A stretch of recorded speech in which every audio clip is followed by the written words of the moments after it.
मैं आपको वचन दे के कहता हूँ, अगर मैं 10 साल जिया तो आपके किसी घर कच्चे नहीं होंगे। मैं जबान दे के कहता हूँ, आपको वचन दे के मेरी बात को याद रखना। सूरज ढल रहा है,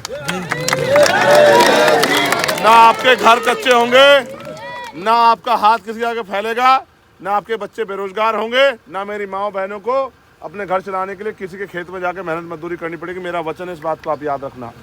बिल्कुल बिल्कुल छिपते सूरज के समय कह रहा हूँ, सूरज पश्चिम से निकल सकता है, लेकिन चंद्रशेखर आजाद का वचन अटल है। आपकी गरीबी, बेबसी, लाचारी को जब तक जड़ से नहीं काट दूंगा, मैं भी चैन की नींद नहीं सोऊंगा। वचन दे के कहता हूँ। बहुत बहुत धन्यवाद। आप सब लोग खुश रहो, कुछ दिन इस गरीबी में जी लो। ये दुख के साथ कह रहा हूँ, खुशी से नहीं कह रहा हूँ, क्योंकि अभी मेरे हाथ में ताकत नहीं, लेकिन हम लोग मेहनत कर रहे हैं। आप लोग देखते हो ना मेहनत करते हो मुझे, मैं बहुत मेहनत कर रहा हूँ और मैं वचन दे कह रहा हूँ, मैं अपने खून का एक कतरा लगा दूंगा, लेकिन आपकी इस गरीबी को काट के रहूंगा। मेरी बात को याद रखो। आप चुप हो जाओ, माँ बहनों को बताने दो।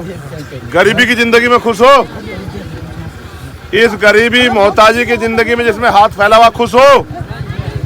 इस गरीबी को खत्म करना चाहते हो नहीं करना चाहते हो? आप भी स्वाभिमान सम्मान का जीवन चाहते हो नहीं चाहते हो? पक्के मकान और रोजगार चाहते नहीं चाहते हो? तो दोनों हाथ उठा के आशीर्वाद दे दो चंद्रशेखर आजाद को। बस बाकी कुछ लड़ाई आप चंद्रशेखर आजाद को लड़ने दो। मैं गोली खाने के बाद भी इसलिए जिंदा हूं, बच गया हूं, क्योंकि अभी आपकी लड़ाई पूरी नहीं हुई। अभी बाबा साहब का सपना अधूरा है और सपने को हमें पूरा करना है। आप बस कुछ दिन और गरीबी के आपकी जिंदगी में रहेंगे, जब तक आपका बेटा अपने पैरों पर नहीं खड़ा होता। मगर मैं वचन दे कहता हूँ अपनी माओ बहनों को, अपने भाइयों को, बुजुर्गों को, हार मत मानना। ये बाबा साहब ने जब हम पे ये अधिकार दिए ना, तब हम पे झोपड़ियाँ भी नहीं थी, तब से हम लड़ते आ रहे हैं। आज कम से कम कच्चे मकान या ईंट के मकान प्लस्तर के बन तो गए हैं, और 5, 7, 10 साल लगेंगे। बाबा साहब ने कहा 21 सदी हमारी है, तो जिंदगी बदलेगी। मैं आपको वचन दे के कहता हूँ, अगर मैं 10 साल जिया तो आपके किसी घर कच्चे नहीं होंगे। मैं जबान दे के कहता हूँ, आपको वचन दे के मेरी बात को याद रखना। सूरज ढल रहा है, ना आपके घर कच्चे होंगे, ना आपका हाथ किसी आगे फैलेगा, ना आपके बच्चे बेरोजगार होंगे, ना मेरी माँ बहनों को अपने घर चलाने के लिए किसी के खेत में जाकर मेहनत मजदूरी करनी पड़ेगी। मेरा वचन है, इस बात को आप याद रखना। बिल्कुल बिल्कुल छिपते सूरज के समय कह रहा हूँ, सूरज पश्चिम से निकल सकता है, लेकिन चंद्रशेखर आजाद का वचन अटल है। आपकी गरीबी, बेबसी, लाचारी को जब तक जड़ से नहीं काट दूंगा, मैं भी चैन की नींद नहीं सोऊंगा। वचन दे के कहता हूँ। बहुत बहुत धन्यवाद। आप सब लोग खुश रहो, कुछ दिन इस गरीबी में जी लो। ये दुख के साथ कह रहा हूँ, खुशी से नहीं कह रहा हूँ, क्योंकि अभी मेरे हाथ में ताकत नहीं, लेकिन हम लोग मेहनत कर रहे हैं।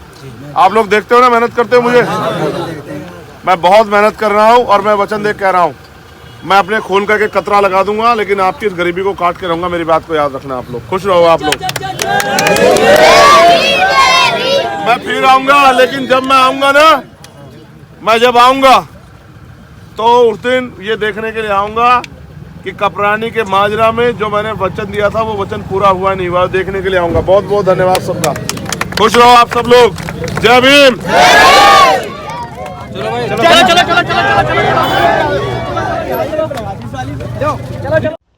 साथियों, जैसा कि आपको पता है, बी मिशन टीवी हमेशा ग्राउंड जीरो की रिपोर्ट आपके बीच रखता है।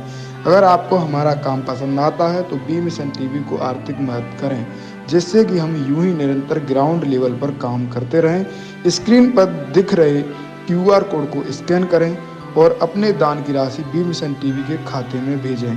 QR कोड के अलावा आप हमारी UPI ID bmissiontv@ybl पर भी मदद भेज सकते हैं। जय भीम।